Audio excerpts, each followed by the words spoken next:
اس کو دیکھتے ہوئے ہم اب اٹلی کے ساتھ نہیں رہنا چاہتے. ایسی آوازیں کیٹالونیا سے آ رہی ہیں جو اسپین کا علاقہ ہے.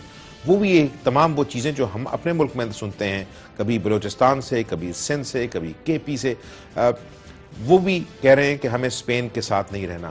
ریسنٹلی آپ نے اگر خبریں دیکھی ہوں, ان کو فالو کیا ہوا, کہ یوکرائن کا جو ایک علاقہ ہے کرائمیا, اس کے اندر وہاں پہ آبادی جو ہے وہ روسی آبادی ہے, یوکرینین ہے, 500 کے قریب 5 لاکھ کے قریب وہاں پر ٹاٹر مسلمان بھی ہیں. وہاں پہ بھی ریفرینڈم ہوا ہے.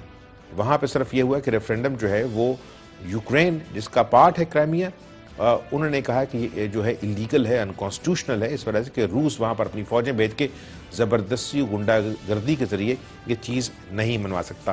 آج اس پروگرام کے اندر ہم ڈسکس کرنا چاہیں گے کہ نظریہ پاکستان ہے کیا, اور کیا یہاں پہ جو کنفیوژن ہے ابھی تک, کہ وہ تمام چیزیں جو ہمیں بتایا جاتا ہے کہ نظریہ ہے, وہ نظریہ تھا یا نعرہ ہے, اور اگر فرض کے نظریہ تھا تو سارے لوگ اس میں متفق کیوں نہیں ہیں, اور پھر کیا کل کو پاکستان کے بعض حصے اپنی آزادی مانگ سکتے ہیں, جس طرح کیٹالونیا, جس طرح کرائمیا, جس طرح وینس جو ہے وہ مانگ رہے ہیں, یا اسکاٹ لینڈ مانگ رہا ہے. اور اگر اسکاٹ لینڈ کو 6 مہینے کے بعد یہ آزادی مل جاتی ہے, جس کے ابھی وہاں پر جو حالات ہیں وہ بہت زیادہ ان کے حق میں نہیں ہے, لیکن بہت زیادہ آوازیں جو ہیں وہ باقاعدہ آزادی چاہتی ہیں, تو ایک نیا ٹرینڈ سیٹ ہوگا ان تمام لوگوں کے لیے جو اپنے بڑے ملکوں کے ساتھ نہیں رہنا چاہتے. یہاں پہ ہم کسی قسم کی کانٹروورسی سٹارٹ نہیں کرنا چاہتے, لیکن 1971 کے اندر پاکستان جو ہے وہ ایک انتہائی تلخ تجربے سے گزرا ہے. ایک چھوٹی سی بریک لیتے ہیں, اور بریک کے بعد جب واپس آئیں گے تو میرے ساتھ میرے جو 2 مہمان ہیں, پروفیسر حسن عسکری, سیاسیات کے جو ہیں استاد رہے ہیں, جرمنی میں ہائیڈلبرگ یونیورسٹی کے اندر پڑھاتے رہے ہیں, امریکہ میں کولمبیا یونیورسٹی میں پڑھاتے رہے ہیں, جان ہاپکنز یونیورسٹی میں پڑھاتے رہے ہیں, اور یہاں ان کا تعلق پنجاب یونیورسٹی سے تھا.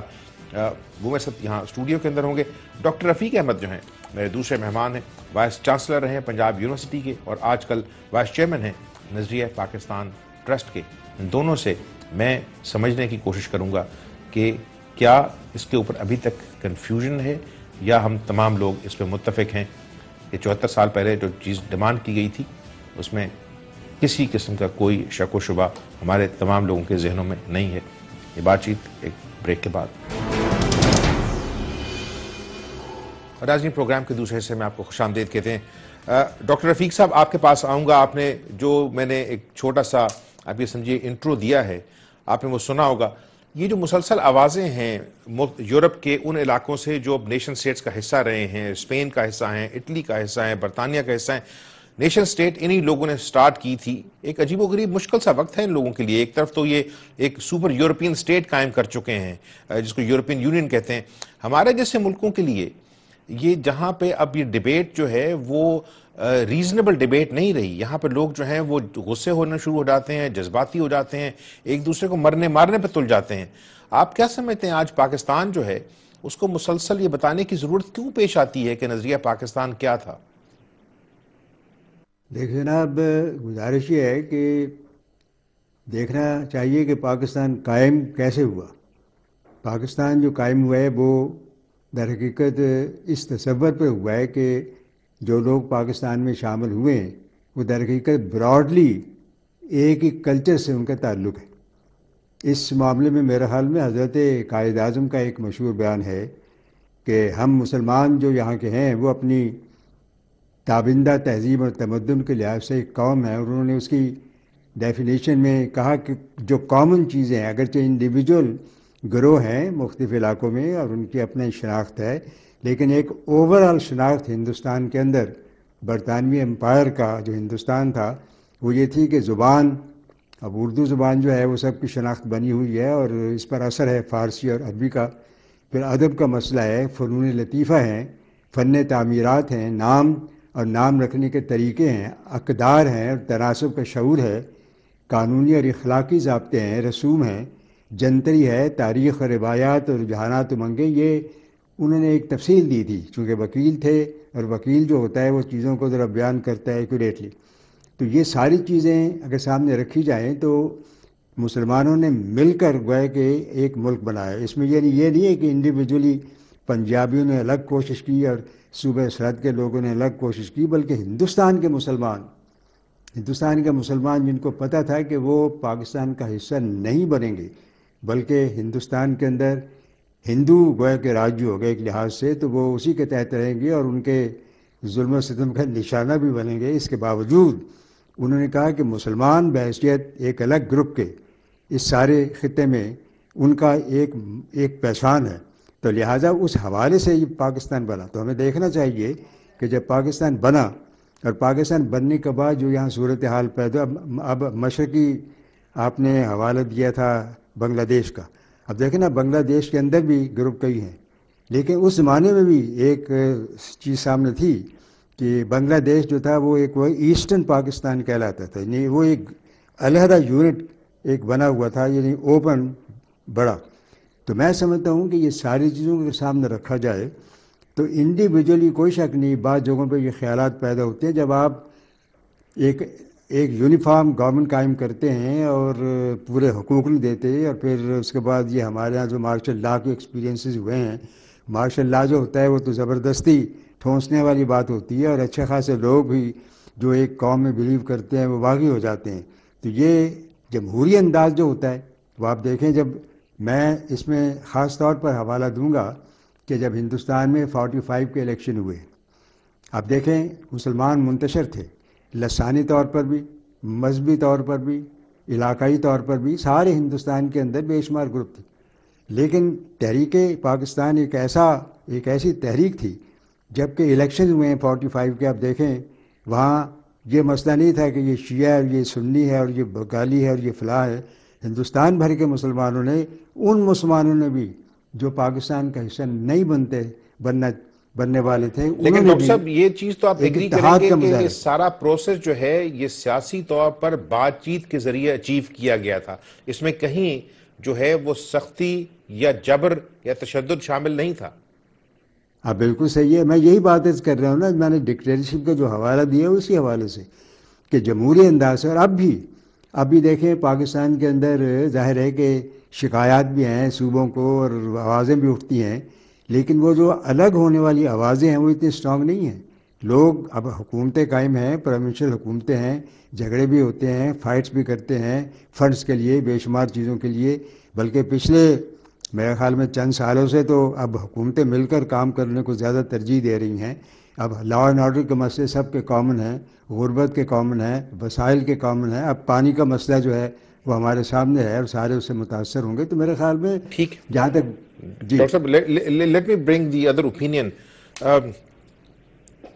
عسکری صاحب جو باتیں ڈاکٹر رفیق صاحب کہہ رہے ہیں وہ ہمیں ساری سمجھ آتی ہیں اور ساری کی صحیح باتیں صحیح ہیں، لیکن کہیں نہ کہیں جو اب تک جو مارچز ہوتے ہیں، جو بعض لوگوں کا خیال ہے کہ پڑھایا جاتا ہے جو اسٹوڈنٹس کو، اس میں سیاسی جو آپ یہ سمجھیے اسٹرگل ہے اس کے اوپر مذہبی رنگ زیادہ آتا جاتا ہے. اور یہ بتایا جاتا ہے کہ نعرے کی حد تک تو یہ بالکل ٹھیک ہے کہ پاکستان کا مطلب کیا، لا الہ الا اللہ، مسلمان سارے کے سارے جو ہیں ان کی اسٹرگل ہے، لیکن ہم سمجھتے ہیں کہ آج جو ہے کوشش کی جاتی ہے کہ اس کو ایک نیا رنگ دیا جائے ریٹروسپیکٹو ایفیکٹ کے ساتھ. دیکھیے آپ کی بات یہ صحیح ہے، اور ہم نے یہ دیکھا ہے کہ تاریخ جب لکھی جاتی ہے تو اکثر اوقات تاریخ کو آپ اپنے حساب سے جو کسی وقت کی ضروریات کے مطابق ری انٹرپریٹ کرتے ہیں. اس وقت جو نظریہ پاکستان پہ بحث ہے اس کا بنیادی تعلق 47 سے پہلے جو چیزیں ڈیولپ ہوئی ہیں اس سے نہیں ہے، بلکہ اس کا تعلق اس پاور سٹرگل سے ہے یا ایک نظریاتی سٹرگل سے ہے جو پاکستان میں اس وقت چل رہی ہے. لہٰذا ہو یہ رہا ہے کہ جو جس سوچ کو موجودہ زمانے میں چلانا چاہتا ہے اس کے لیے سپورٹیو ایویڈنس ہسٹری سے اپنے مطابق نکال لیتا ہے. کیونکہ اگر آپ دیکھیں، اگر آپ پاکستان موومنٹ، مثلا آپ نے نعرے کی بات کی، پاکستان موومنٹ میں ابھی بات کرتا ہوں کہ پاکستان کا مطلب کیا، یہ ایک نعرہ تھا.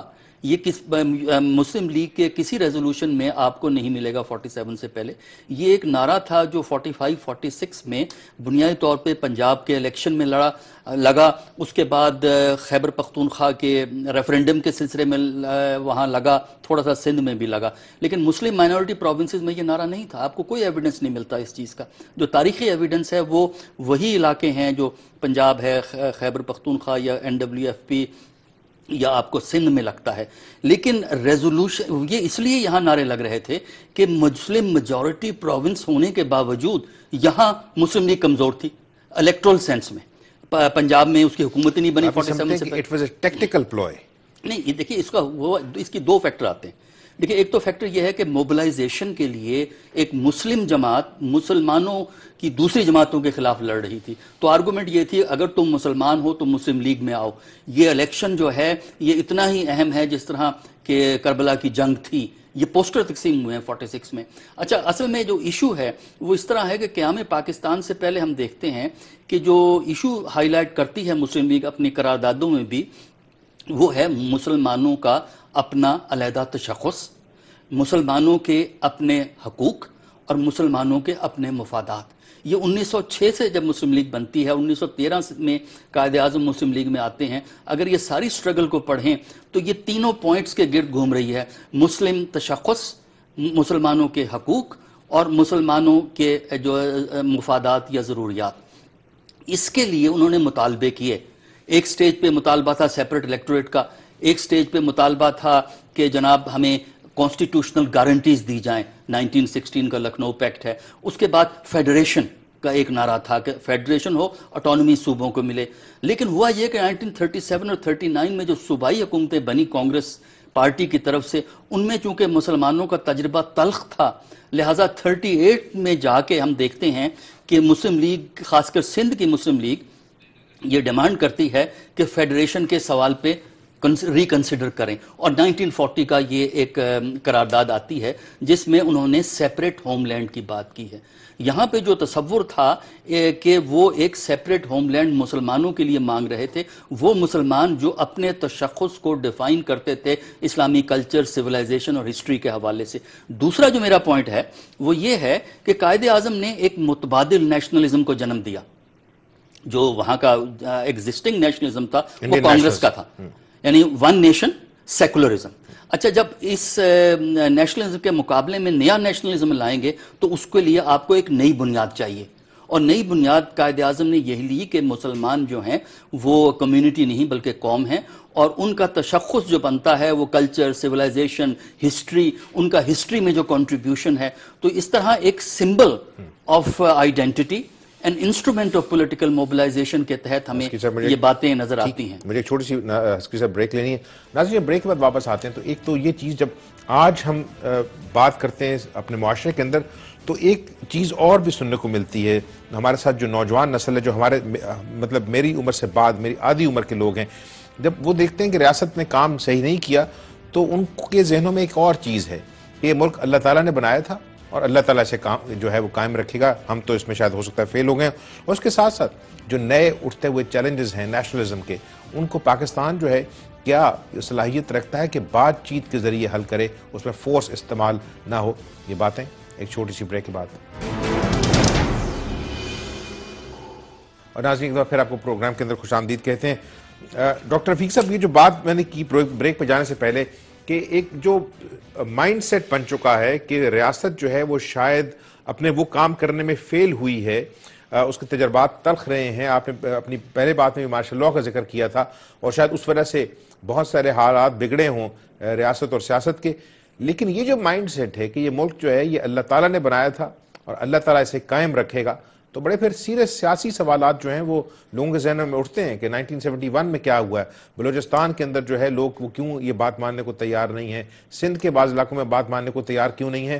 وہاں پہ پھر جو ہے کیا اگر ہم مسائل سیاسی طور پہ حل نہیں کر سکیں گے تو جو مذہبی بلیف ہے اس کو زد پہنچنے کا ڈر نہیں ہے؟ آنی آپ نے میرے خیال میں سوال صحیح اٹھایا ہے. جناب ڈاکٹر صاحب نے بھی بڑے صحیح انداز میں انالیسس کیا ہے. بات یہ ہے جی کہ ایک ہوتا ہے ویژن اور ایک ہوتا ہے اس میں عمل. اگر ویژن آپ کا اسٹرانگ ہے اور ویژن آپ کو بہرحال کار مزلے سے نکال کر اوپر لے جانا چاہتا ہے تو اس ویژن کی بھی کوئی نہ کوئی سہ ہوتی ہے. تو میں سمجھتا ہوں کہ یہ پاکستان کے اندر جہاں تک تعلق ہے اسلام کا, اب دیکھیں یہ ہماری روزمرہ کی زندگی کا حصہ ہے. اب قرآن مجید کو لیں یا اسلامی تہذیب کو لیں, حضور کی ذات گرامی کو لیں, یہ وہ ساری چیزیں ہیں جن کی زبردست عزت ہے اور اس کا بڑا احترام ہے. سارے ملک میں. یہ احترام اور عزت، اس میں شک نہیں کہ اس کے بارے میں معلومات لوگوں کو زیادہ نہیں ہے، تعلیم پوری نہیں ہے اسلام کی، لیکن یہ ایک فیکٹر ہے. تو اس کے برعکس جب آپ دیکھتے ہیں کہ اسلام کے بارے میں یہ تصور ہے کہ انسانوں کو برابر سمجھتا ہے، یہ تصور ہے وہ حضرت عمر کے حوالے سے جو کہتے ہیں کہ کتا بھی اگر مر جائے دریائے دجلہ کے کنارے پر بھوکا تو اس کی پرسش ہوگی، تو اس کا مطلب یہ ہے کہ وہ ایک تصور بنیادی طور پر سیاسی، معاشی اور معاشرتی موجود ہے، اور اس پر عمل اگر نہیں ہو رہا تو ظاہر بغاوت کے آثار پیدا ہوتے ہیں. یہ تو ہوتے ہیں. اگر یہ ساری چیزیں جو ہیں وہ پاکستان اچیو کرنا شروع کر دیتا ہے ایز اے ریاست، تو آپ یہ سمجھتے ہیں کہ پھر یہ جو آوازیں ہیں بلوچ نیشنلزم کی اور سندھی نیشنلزم کی اور دس اور دیٹ نیشنلزم کی، یہ اپنے آپ کمزور ہوتی جائیں گی؟ نہیں، میں تو سمجھتا ہوں یہ اس کے آثار ملتے ہیں. دیکھیں نا، یہ ماضی میں بھی بعض علاقوں پر ہم نے بڑا، مثلا بلوچستان کے حوالے سے میں سمجھتا ہوں کہ بڑا ظلم و ستم رہا ہے. ساری گورنمنٹ ان کو صحیح ڈیل نہیں کرتی رہی، مگر یہ وہی علاقہ ہے جس پر سب سے زیادہ قائد اعظم نے وزٹ کیا. آپ کو پتہ ہے کہ سب سے زیادہ اسی پر توجہ رہی ہے. تو یہ دیکھیں نا، اس کا مطلب یہ ہوا کہ اگر معاشرتی انصاف ہوگا تو آپس میں وہ میرے خیال میں مناقشت نہیں ہوگی. یہ جو آوازیں اٹھتی ہیں اب تک تو چلیں، جب مارشل لاء لگتے ہیں وہ تو کسی کی بات ماننے کو تیار نہیں تھے، لیکن کیا یہ جو مارشل لاز ہیں اس کی وجہ سے جو ڈیمیج ہوا ہے پاکستان کی پالیٹی کو، جو سیاست کو، اس کی وجہ سے یہ آوازیں اٹھی ہیں بلوچ نیشنلزم کی، سندھی نیشنلزم کی اور دوسری مائنر نیشنلزم کی، یا یہ باقاعدہ ایک پوٹنٹ سیاسی تھریٹ بہرحال پاکستان کو رہے گا؟ دیکھیے، ملٹری رول یا مارشل لاء کو ایک فیکٹر کے طور پہ تو آپ بیان کر سکتے ہیں، لیکن ہر چیز اس پہ آپ نہیں ڈال سکیں گے. جو یہ آپ کو نظر آتی ہیں تحریکیں اس قسم کی، جسے ہم ڈسیڈنٹ موومنٹ کہہ لیں، سیپریٹسٹ موومنٹ کہہ لیں، یا رائٹس کی موومنٹس کہہ لیں، بہت سی موومنٹ رائٹس کی موومنٹ ہوتی ہیں. دیکھیں، یہ ایک سیاسی تجربے کی بنیاد پہ ہوتی ہیں، کیونکہ مسلمانوں نے اپنے لیے ایک سیپریٹ ملک مانگا، پاکستان مانگا آزادی سے پہلے. یہ جو فیصلہ ہوا کہ ایک سیپریٹ ہوم لینڈ مسلمانوں کا ہوگا جس میں وہ اپنے نظریات کے مطابق زندگی گزاریں گے، یہ ایک سیاسی تجربے کی بنیاد پہ تھا. یہ تمام موومنٹس جو ہیں یہ 47 سے پہلے تو نہیں تھیں. مطلب ہندوستان کے اندر تو بلوچ نیشنلزم کا نعرہ نہیں لگا، ہندوستان میں تو سندھی نیشنلزم کا نعرہ نہیں لگا. یہ چیزیں جب آپ یہ جو کہہ رہے ہیں کہ اگر سیاسی عمل جو ہے وہ کمزور ہوا ہے اور یہ تمام لوگ انکلوسیو ریاست میں اپنا پارٹ جو ہے وہ حصہ حاصل نہیں کر سکے، تو اینگر اور گرج جو ہے اس کی بیس کے اوپر یہ نئے نیشنلزم کو ایک طرح کا نعرہ بنانے کی کوشش ہوئی ہے. دیکھیں، اس کو میں ایک دوسرے اینگل سے آپ کے سامنے پیش کرتا ہوں اسی بات کو. دیکھیں، ایک انسان کی کئی آئیڈینٹیٹیز ہوتی ہیں، ایک وقت میں وہ کئی آئیڈینٹیٹیز کو لے کے چلتا ہے، اور لیکن ان میں سے کچھ آئیڈینٹیٹیز اس کی بنیادی حیثیت رکھتی ہیں، کچھ آئیڈینٹیٹیز پیچھے چلی جاتی ہیں. جب 47 میں پاکستان بنتا ہے تو اس وقت اس علاقے کے لوگوں کی میں زبانیں بھی مختلف تھیں، مختلف علاقوں میں رہتے تھے اور مختلف قسم کی لوکل لیڈرشپ تھی، لیکن یہ زبان، یہ ایتھنیسٹی، یہ لینگویج جو ہے وہ سیاسی طور پر ریلیونٹ نہیں رہی تھی. تشخص ضرور تھا، لیکن سیاسی طور پہ ریلیونٹ کیا تھا کہ اگر آپ مسلمان ہیں تو مسلم لیگ میں اگر آپ مسلمان ہیں تو آپ پاکستان کی ڈیمانڈ کرو. ناظرین، ہو سکتا ہے آپ کو پروگرام تھوڑا بورنگ لگے، لیکن ہمیں تھوڑی سی باتیں جو ہیں ایک اوور آل جو پرسپیکٹو ڈیولپ ہو رہا ہے اس میں سمجھنے کی ضرورت ہے کہ کیا یہ تمام مسائل زیادہ سیاست سے حل ہوں گے، کیونکہ جو نعرے لگتے ہیں کبھی کبھی، اور آپ سنتے ہوں گے کہ ریاست کو بچانے کی ضرورت ہے، سیاست کو بچانے کی ضرورت نہیں ہے، لیکن جو چیز میں سمجھ رہا ہوں یہ کہ جتنی زیادہ پالیٹکس ہوگی اتنے زیادہ مسائل کو حل کرنا آسان ہوگا.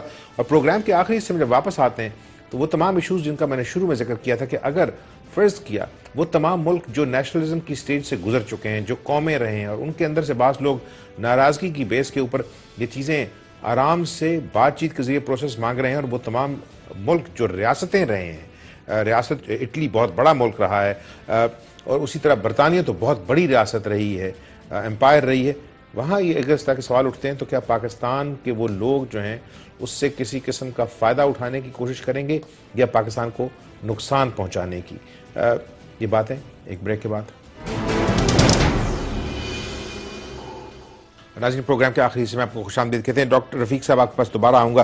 یہ جو میں نے 4 مثالیں دی ہیں کہ اگر سپٹمبر 2014 کے اندر ریفرینڈم میں اسکاٹ لینڈ برطانیہ سے علیحدہ ہو جاتا ہے، یہ بہت بڑا it will send a shock wave ان تمام لوگوں کے لیے جو ریاستیں جس طرح کی پاکستان ریاست ہے مختلف لوگوں کی جو ہے اکائیوں سے جڑا ہوا, مختلف صوبوں کی اکائیوں سے جڑا ہوا, اگر وینس اٹلی سے علیحدہ ہو جاتا ہے, اگر کیٹالونیا اسپین سے علیحدہ ہو جاتا ہے, اور اگر فرض کیا روس جو ہے وہ غنڈہ گردی کے ذریعے, دھونس کے ذریعے کرائمیا کے اوپر دوبارہ قبضہ کر لیتا ہے, تو پاکستان جیسے ملک کے لیے کیا یہاں پہ چیلنج زیادہ سخت ہوگا, یا ہم بات چیت کے ذریعے یہ مسائل جو ہے ان کو حل کرنے کی صلاحیت رکھتے ہیں؟ میرے خیال جناب دو قسم کی صلاحیتیں جو ہیں وہ ان مسائل کو حل کی طرف لے جائیں گی. پہلی جو صلاحیت ہے وہ ہے جمہوری انداز. آپ لوگوں کو بات کرنے کا موقع دیں.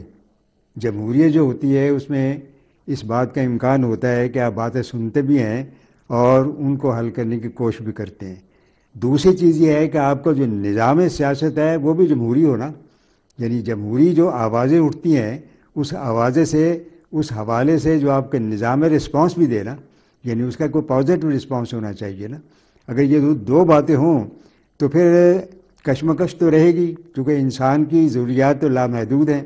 ہر کیس پر, ہر معاملے میں کوئی نہ کوئی شکایات تو پیدا ہوں گی, لیکن الٹیمیٹلی سب محسوس کریں گے کہ مل کر مسائل کو بہتر طریقے سے حل کیا جا سکتا ہے, علیحدہ نہیں.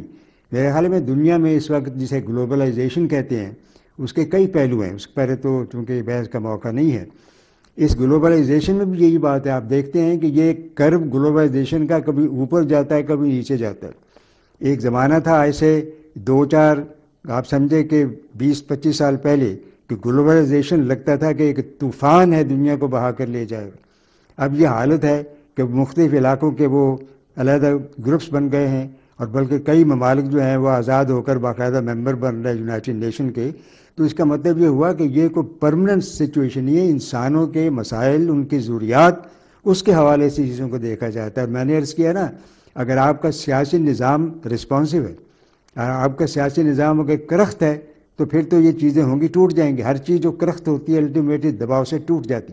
ڈاکٹر صاحب تھوڑا سا اس پہ بھی روشنی ڈال دیں کہ ایک ایسے وقت میں, چونکہ کیوٹک دور پاکستان کا تو جو ہے وہ کم نہیں ہوتا, ہم نعرہ مسلسل سنتے ہیں کہ یہ ملک مسلسل اپنے نازک دور سے گزر رہا ہے, تو ایسے وقت میں جو وہ جماعتیں جو سیاسی جماعتوں کے طور پہ نہیں بلکہ مذہبی جماعتوں کے طور پہ بہت زیادہ ایکٹیو نظر آتی ہیں, اور ان کے جو نعرے ہیں وہ لاہور اور شہروں کے اندر باقاعدہ رکشاز پہ اور ٹیکسیوں پہ لکھے نظر آتے ہیں کہ ہمیں جمہوریت نہیں چاہیے, ہمیں خلافت چاہیے, ہمیں اسلام چاہیے, سیکولرزم نہیں چاہیے, اس طرح کی چیزیں.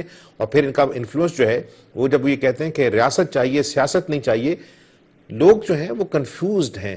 تو یہ مسائل جو ہیں یہ سیاسی جماعتیں سیاست کے ذریعے حل کریں گی, یا آہستہ آہستہ جو مذہب کا انفلوئنس ہے وہ پاکستان کو مزید ڈیوائیڈ کرے گا؟ جی دیکھیں جی, اس تمام چیزوں یہ صورتحال پچھلے کئی سالوں سے ہے.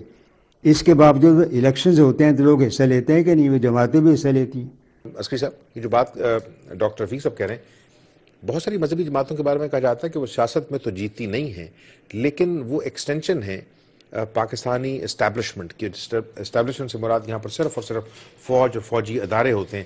تو جب یہ اس طرح کی باتیں کر رہے ہوتے ہیں کہ جناب سیاست تو فیل ہو چکی, سیاستدان تو فیل ہو چکے ہیں, تو کہیں آپ کو لگتا ہے کہ اگر فرض کیا اس نعرے کو مزید پوٹنٹ جو ہے طور پہ پیش کیا جائے تو پھر تو یہ جو ہے کہیں جا کے باقاعدہ پاکستان کا جو نظریہ ہے ایک ریاست کا سیاست کے ذریعے اس پہ زد لگائے گا؟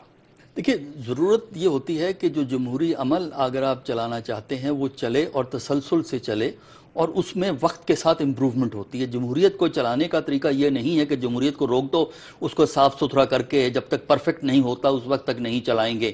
کمیوں کے ساتھ چلائیے اور وقت کے ساتھ بہتر کیجیے.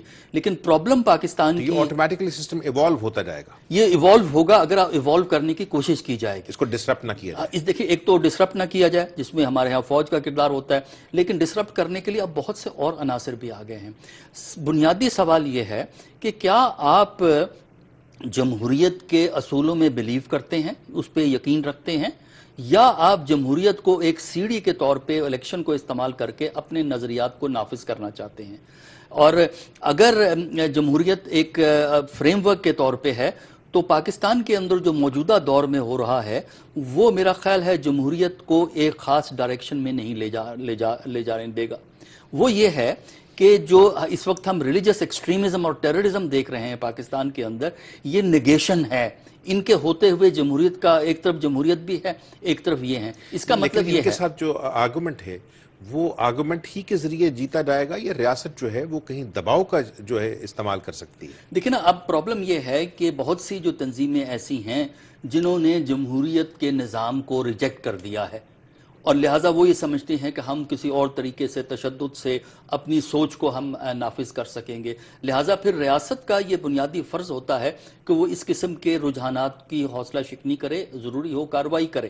دوسرا یہ ہے کہ بین الاقوامی نظام سے آپ کا ریلیشن شپ پازیٹیو ہونا چاہیے، کیونکہ نیگیٹو ریلیشن شپ کی صورت میں آپ کے لیے مسئلہ یہ ہے کہ آپ اپنی تحفظ نہیں کر سکیں گے. اور تیسرا یہ ہے کہ اگر آپ کے ہمسائے میں کوئی بڑا اور طاقتور ملک ہے جو آپ کی کمزوریوں کو ایکسپلائٹ کر سکتا ہے، تو اس کے لیے آپ کو صحیح ڈپلومیسی اور بہتر اکانومی ہونی چاہیے تاکہ آپ اپنے پاؤں پہ کھڑے ہو سکیں. اسکی صاحب بہت بہت شکریہ. Doctor Rafiq Ahmed, thank you very much. ناظرین، آج اس پروگرام کے اندر ہم صرف ایک سمجھنے کی کوشش کر رہے تھے، اسی وجہ سے ہمارے جو گیسٹ ہیں وہ دو بہت پڑھے لکھے ہمارے مہمان، کہ پاکستان کے لیے چیلنجز جو ہیں وہ مسلسل پیدا ہوں گے.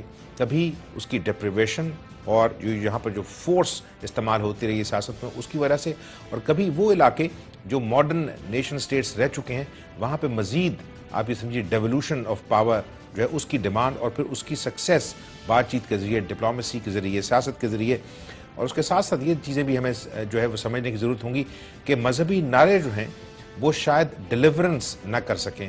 وہ نعروں تک تو ٹھیک ہیں، لیکن وہ بعض اوقات نظریہ جو ہے جو آج سے 74 سال پہلے پیش کیا گیا تھا اور اس کے بعد جو 67 ایئرز بعد باقاعدہ پاکستان بنا ہے، اس کو دوبارہ سے ری ڈیفائن نہ کیا جائے. یہ وقت آگے چلنے کا ہے، پیچھے مڑ کے دیکھنے کا نہیں ہے. Pakistan need progression, not regression. آج اجازت دیجیے، خدا حافظ.